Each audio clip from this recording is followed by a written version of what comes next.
15 अगस्त 1947 को जब देश आज़ाद हुआ तो पंडित जवाहरलाल नेहरू देश के पहले प्रधानमंत्री बने। नेहरू प्रधानमंत्री कैसे बने? क्या उस समय पीएम पद के लिए नेहरू से बेहतर सरदार पटेल थे? अक्सर ये सवाल उठाया जाता है कि सरदार पटेल अगर देश के पहले प्रधानमंत्री होते तो आज देश की स्थिति कुछ और होती। क्या सरदार पटेल खुद प्रधानमंत्री बनना नहीं चाहते थे या सरदार पटेल को प्रधानमंत्री बनने नहीं दिया गया? उस समय महात्मा गांधी की प्रधानमंत्री चुने जाने में कोई भूमिका थी? ऐसे कई सवाल हैं जो कई दशकों से लोगों के मन में है और अक्सर अलग अलग मौके पर यह सवाल उठते रहते हैं। 1945 में जब द्वितीय विश्व युद्ध खत्म हुआ तो ब्रिटिश सरकार को यह समझ आ गया था कि अब भारत को अधिक समय तक गुलाम बनाकर नहीं रखा जा सकता।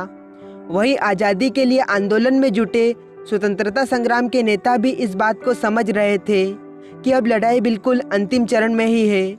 ऐसे में ब्रिटिश हुकूमत ने 1946 में कैबिनेट मिशन का प्लान बनाया। इस कैबिनेट मिशन को इस तरह से समझा जा सकता है कि यह आज़ादी के बाद के सरकार की रूपरेखा था। अंग्रेज अधिकारियों को इस बात की जिम्मेदारी दी गई थी कि वे भारतीय नेताओं से मिलकर इस दिशा में बातचीत करें। इस तरह से देश में अंतिम सरकार की रूपरेखा बनाई गई। इसके तहत देश वायसराय की एग्जीक्यूटिव काउंसिलिंग बनी थी। कांग्रेस वायसराय को इसका अध्यक्ष होना था। दूसरी तरफ कांग्रेस पार्टी के अध्यक्ष को इस काउंसिलिंग का वायसराय प्रेसिडेंट बनना था। उस समय यह भी लगभग तय था कि यह वायसराय प्रेसिडेंट ही आगे चलकर भारत का प्रधानमंत्री बनेगा। जिस समय यह चर्चा पूरी हुई और कवावत चल रही थी, उस समय मौलाना अब्दुल कलाम आज़ाद कांग्रेस के अध्यक्ष थे। कलाम आज़ाद 1940 से इसी पद पर बने रहे थे। महात्मा गांधी चाहते थे कि अब्दुल कलाम आज़ाद यह पद छोड़े, लेकिन यह ऐसा करना नहीं चाहते थे। परंतु कुछ समय के पश्चात गांधी का दबाव काम आया और मौलाना अब्दुल ने कांग्रेस कमेटी का यह पद छोड़ दिया। इसके बाद कांग्रेस के नए अध्यक्ष की तलाश शुरू हुई। दूसरे शब्दों में कहे तो देश के भावी प्रधानमंत्री का चेहरा खोजा जा रहा था। अप्रैल 1946 में कांग्रेस कार्य समिति की मीटिंग बुलाई गई। इस मीटिंग में महात्मा गांधी, जवाहरलाल नेहरू, डॉक्टर राजेंद्र प्रसाद, खान अब्दुल गफ्फर, आचार्य जेबी कृपलानी समेत अन्य दिग्गज नेता शामिल हुए थे। उस समय कांग्रेस अध्यक्ष का चुनाव प्रांतीय कांग्रेस कमेटी करती थी।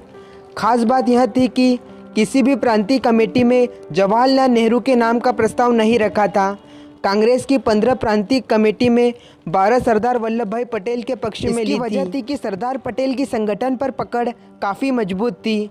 उस समय 3 कमेटियों ने जेबी कृपलानी और पी सितारमैया का नाम प्रस्तावित किया था। इससे एक बात तो साफ थी कि बहुमत सरदार पटेल के पक्ष में था। हालांकि उस समय तक एक बात तो साफ हो चुकी थी कि महात्मा गांधी प्रधानमंत्री पद जवाहरलाल नेहरू को देखना चाहते हैं। महात्मा गांधी ने जब मौलाना अबुल को कांग्रेस पद छोड़ने को कहा तो उस समय यह बात भी कही थी। बताया जाता है कि कांग्रेस बैठक से पहले महात्मा गांधी ने मौलाना को पत्र लिखा था, अगर मुझको पूछा जाए तो जवाहरलाल नेहरू को मैं प्राथमिकता दूंगा। मेरे पास इसकी कई वजह है, पर अभी इसकी चर्चा क्यों की जाए। महात्मा गांधी के इस रुख के बावजूद भी बात नहीं बनी। अंत में कृपलानी को यह कहना पड़ा कि बापू की भावनाओं का मैं सम्मान करते हुए नेहरू के नाम का प्रस्ताव करता हूँ।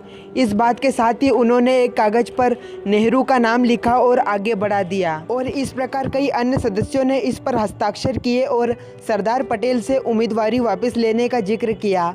इस प्रकार महात्मा गांधी के निर्णय का सम्मान करते हुए सरदार पटेल ने अपनी उम्मीदवारी वापस ले ली। राजमोहन गांधी अपनी किताब पटेल लाइफ में लिखते हैं कि कोई वजह हो या ना हो, लेकिन इससे उसे आघात जरूर हुआ होगा। वही कार्य समिति की बैठक में नेहरू के पक्ष में समर्थन नहीं होने के सवाल पूछने और उम्मीदवारी वापस लेने की बात से उनकी चोट पर मलहम जरूर लगी होगी। दरअसल महात्मा गांधी को लगता था कि पंडित जवाहरलाल नेहरू के चुने जाने के बाद भी सरदार पटेल देश की सेवा में लगे रहेंगे, जबकि पटेल के प्रधानमंत्री बनने के बाद से नेहरू अनेक नेतृत्व में काम नहीं करेंगे। हालांकि सरदार पटेल की इस बात को वह मानते नहीं थे। जवाहरलाल नेहरू लोकप्रियता के मामले में पटेल से कहीं जाना आगे गांधी ने उस समय के पत्रकार दुर्गादास को दिए इंटरव्यू में बताया था कि जवाहरलाल नेहरू बतौर कांग्रेस अध्यक्ष अंग्रेजी हुकूमत से बेहतर तरीके से समझौता वार्तालाप कर सकते हैं। गांधी को लगता था कि नेहरू अंतर्राष्ट्रीय मामलों में भारत का प्रतिनिधित्व सरदार पटेल से बेहतरीन तरीके से कर पाएंगे। इस तरह से नेहरू के प्रधानमंत्री बनने की राह महात्मा गांधी की वजह से खुली थी। आज़ादी के बाद 15 अगस्त 1947 को जवाहरलाल नेहरू को प्रधानमंत्री बनाया गया। पटेल के पास आज़ाद भारत के गृह मंत्री बनाए गए। पटेल के पास आज़ाद भारत के गृह मंत्रालय का जिम्मा दिया गया था। उनके पास सूचना प्रसारण मंत्रालय का भी प्रभाव था। अंततः 13 दिसंबर 1950 को सरदार पटेल ने अंतिम सांस ली। दोस्तों, आप इस बारे में क्या सोचते हैं? वीडियो पसंद आए तो वीडियो को लाइक और चैनल को सब्सक्राइब करें। मिलते हैं नेक्स्ट वीडियो में।